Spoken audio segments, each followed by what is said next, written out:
I'd just like to start by thanking you guys for the opportunity to read some poetry tonight. The first one's called The Hair of the Hound, and it's I write quite a lot about Rotherham because unfortunately that's where I'm from. So, well, this one's called The Hair of the Hound. It's about boozers. I drink garbage pints in grotty boozers because I love it. I really love it.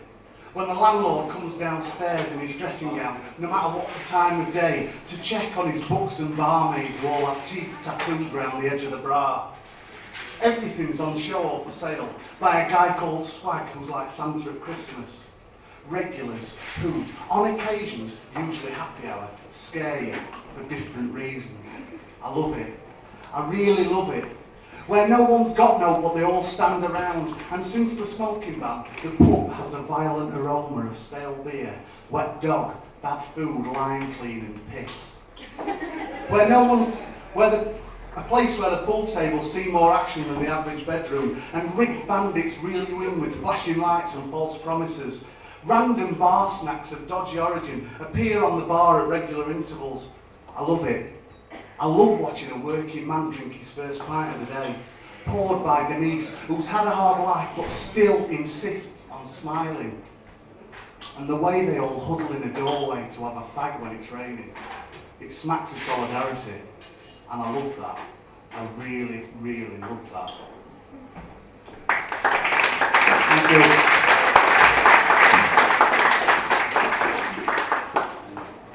This one's called Delete Me. I write quite a lot about ex-girlfriends as well. You've only got to look at me to see why I've got a lot of ex-girlfriends.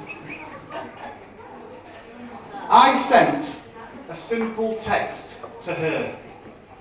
Delete me.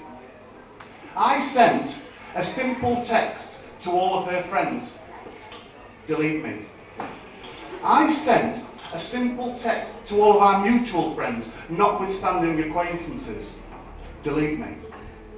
I sent a very, very simple text to all of my friends who had her number, those with the intention of keeping in touch. There were replies from some, silence from others, some questioning my reasoning, and some my sanity. But I did not reply. Deleting is a two-way thing. Their numbers were unrecognisable and therefore had no owner. I deleted them quickly and without reading them. If something goes unread, you can pretend it never existed. Delete me. Slowly, my phone book emptied and ran away, and I sat in contemplation at my disappearing social calendar, and for some reason, I smiled. Delete me. Delete me from your phone book, inbox, outbox and soul. Delete me from your messages, SIM card and heart. Delete me from your call records, Facebook app and memory. Delete me so we cannot hurt each other anymore. Delete me.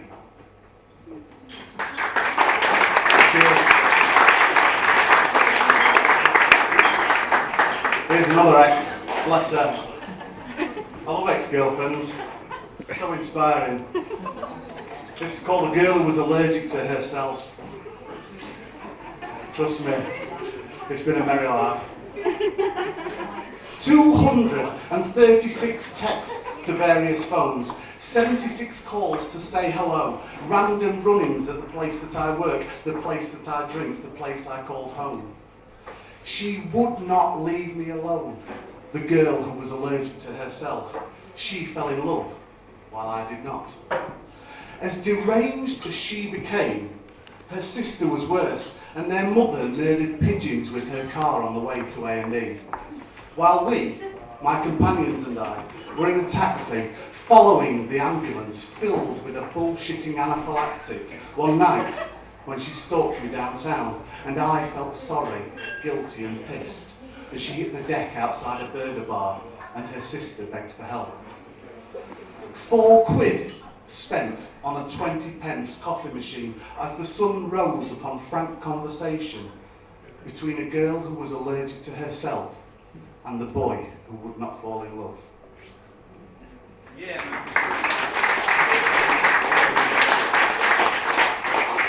Cheers. I'm going to get all exes out of the way, you know what I mean? Might as well.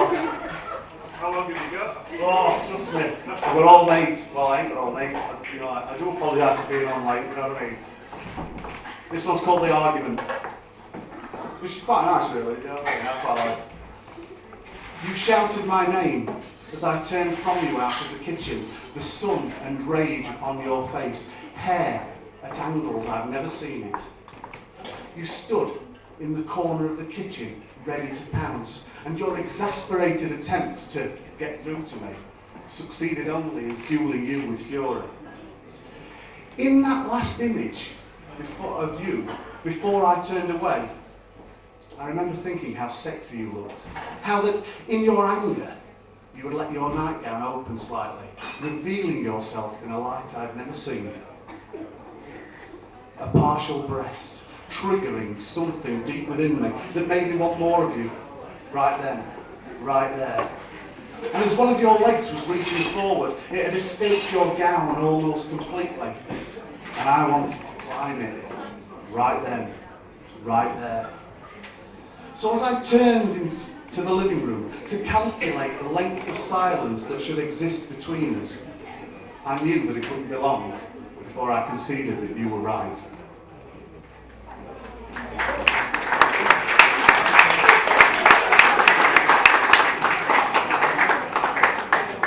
Cheers, you'll have to apologise, I've never done no lies before. Oh shit, I was funny.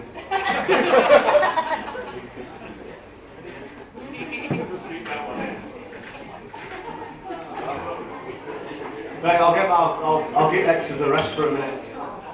This one's about Rotherham, and it's about the kids in Rotherham. Because they're very good. It's called Rotherham's Great Monument. The light from Tesco's reflects upon the gentle surface of the canal, where hours ago a trolley stood, resolute atop the frozen deep. The cold had bitten long and hard, and the fish stared up through a glass ceiling at the wrapped-up shoppers walking past. Where now, lights catch water in my eye, a shopping trolley once stood proud. Doomed as soon as an artistic fool pushed it skittering down the bank, it came to rest at the centre of the canal, and firmly in my heart. This was Rotherham's great monument to winter, its Statue of Liberty, its Blackpool Tower. This was Rotherham's horse on the side of the hill, its diamond-encrusted piece of stupidity, its epitaph. For nearly 2 weeks, the trolley stood firm on the ice, refusing to give in and yet waiting to drown. And for nearly 2 weeks, I doffed my hat on my way to work, until hours ago when the thaw kicked in and it slipped off the ice into a watery grave. Now, this Ice Age experiment performed by some Neanderthal in the dark lies hidden in the deep, a hiding place for fish, who stare from darkened waters at where Rotherham's great monument to winter once stood proud.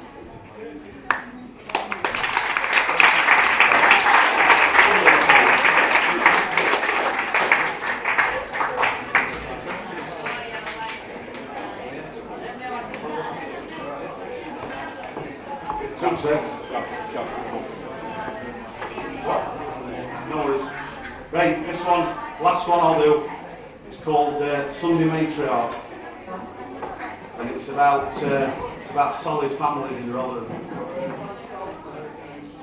Gasping, breathless grannies telling kids to stop crying and go and play in muck.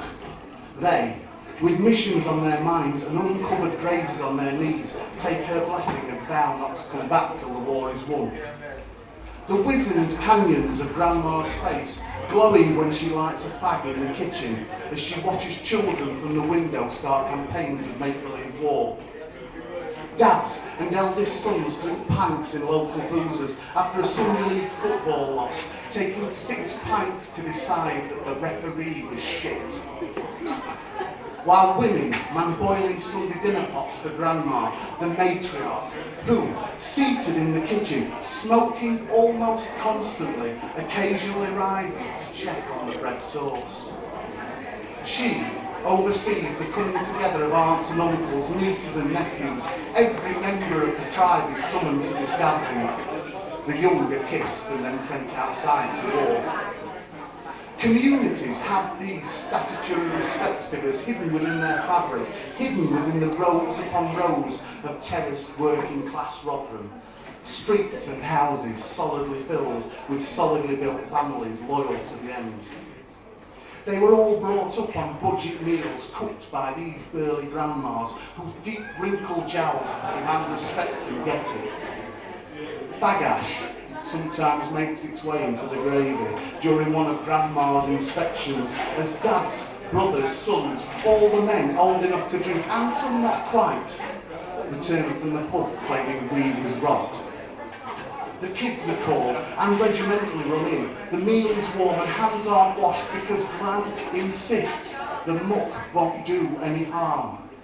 The solid families gather round the family trough to hear kids tell stories of the wars they waged and won, despite the pain of their mucky grazed knees.